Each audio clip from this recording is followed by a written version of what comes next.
तर का म्हणता पोट्टी हो, मी वंश स्वागत आहे तुमचं माझ्या मिनी ब्लॉगमध्ये. तर आज जायचं होतं ना बा आपल्याला आपल्या गावातच कापसाची गाडी भरायला. तर होती ना बा आपली मस्त पूर्ण गँग रेडी, मस्त इष्टू शेकत होती. तर त्याला घेतलं आणि बस आलो बा गाडीपाशी. तर गाडी तर मस्त लावूनच होती. तर मग म्हटलं काय उचला डालेन भिडा पटपट. तर मग पोट्टी डाले पाहत होते. तर मग काय मी गाडी दाखवून दिली तुम्हाला. तर गाडीमध्ये तर कोणीच नव्हतं बा, गाडी रिकामीच होती. मग ड्रायव्हरला पाहिलं, ड्रायव्हर तर काही दिसलाच नाही. मग आम्ही भिडलो बा गाणी वाजवत.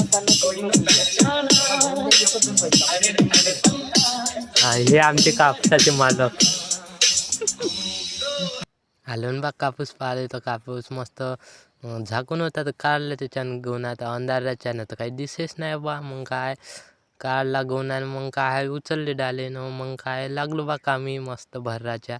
पहिले घेतला वरचा पटापट खसून कापूस आणि मग काय पोट्याला लावलं भडाभड डाले भराले. आणि मी चढलो बा गाडीवर, गाडीत कापूस दाबण्यासाठी. तर पोट्टे दनादन दनादन आणूनच टाके बा.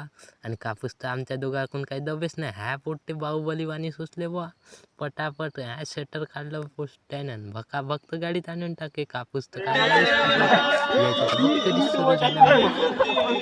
यूट्यूब बॅन मारून मग आपल्या सोबती तर काय म्हणते का यूट्यूबच बंद करा. आपल्यासारख्या गरीब ब्लॉगरचं काय होईल मग अशानं.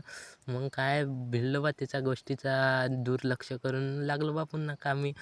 झाली बा आपली गाडी भरून. मग एवढा कापूस तर उरला होता. बाकी मग काय मग आम्ही गाडीवर लागलो बा तालपत्री टाकाले भडाभड. मग तालपत्री टाकून घेतली ना. मग आपली झाली पूर्ण गाडी रेडी. मग आम्ही जातो घरी. फॉलो घ्या करून लाईक घ्या.